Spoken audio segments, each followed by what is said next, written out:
So here's my latest crazy idea. I've got the new windshield coming tomorrow, and my thought was, is there some way I can visualize the wind flow difference between the stock and the new one coming, kind of like I did when putting on the bar ends where I showed the vibration difference.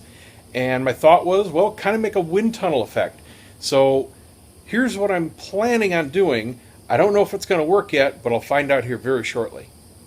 I have some light but durable yarn, and I got some painter's tape.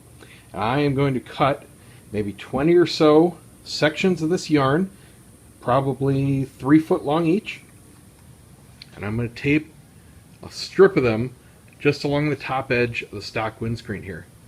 And I got my GoPro mounted, and I'm going to do a couple different angles. I've got it off to the side here. I'm going to start the yarn about here because obviously this is going to be disrupting the flow for this part of the windshield. But I want to see at least from this half all the way back and a little bit down the side. And this is going to show me, as I'm on the bike, hopefully, if it works out like it's in my head, we're going to see these kind of streaming over, and we'll see how they hit, where they hit my body, where they want to flow around the helmet, and then I'm going to raise the shield up and see how that changes. And then I'm going to do the same thing on the new windshield, which should be 4 inches taller and a little bit straighter, so it'll probably start about here. And again, it's kind of hard to visualize because I don't have it yet, but I want to see how that flow is going to be hitting. And then I'm also going to take the GoPro, and I have a handheld stick, and I'm going to do it from the side. I set up a position already where the camera is going to be kind of out here to the side in space, and I'll have a real nice profile view of me on the bike. It'll kind of look like this right here as I'm going down the street. So my helmet will be, somewhere around here. And hopefully we're going to see where the wind hits. And when the windshield goes up, the new one, when it's up, should be somewhere right about here. So hopefully we see a nice, smooth flow over my helmet. So that's the idea anyway. I'm going to get going and make these little streamers right now, attach them to the stock windshield, take a ride, take a test video, and see if it works. Okay, this is 40 miles an hour. I feel the wind hitting me pretty much from where my jacket is open all the way over my helmet. I've got normal helmet wind noise, and it's very pleasant in warm weather. Here's 40 miles an hour again. You can see about where it wants to go, mid-chest. Here's the up position with the stock windshield. And I have a lot of wind on my forehead. I can hear it and feel it hitting the vents right at the top of my helmet. And if I duck down to here, it's silent. This is absolutely silent, no wind noise. So it just takes a few inches.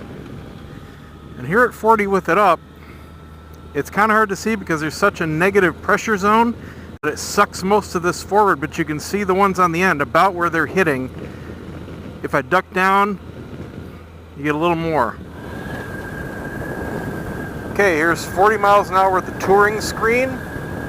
First impressions, I wish I had a little bit more wind down low. It moved from my chest to my chin. Here's 40 miles an hour with the touring, again, in the low position.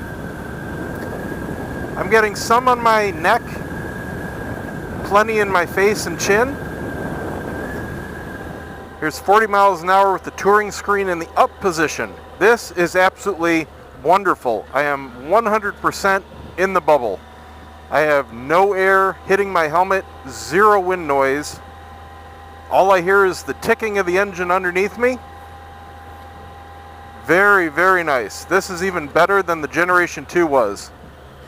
And again, in the high position, absolutely no wind. Perfectly still air back here. So, am I going to keep it? I'm not sure yet, to be honest. I need to drive it more in that low position to make sure I can live with the lack of cooling air. It's hitting me right about here as opposed to mid-chest. Now, I've still got plenty on my face. I still have it fully hitting the bottom of the helmet. I still have it getting up underneath. I don't have any fogging issue like that.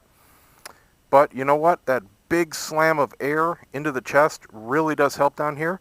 So I'm just going to have to test it and see. I'm going to give it a few days, make up my mind.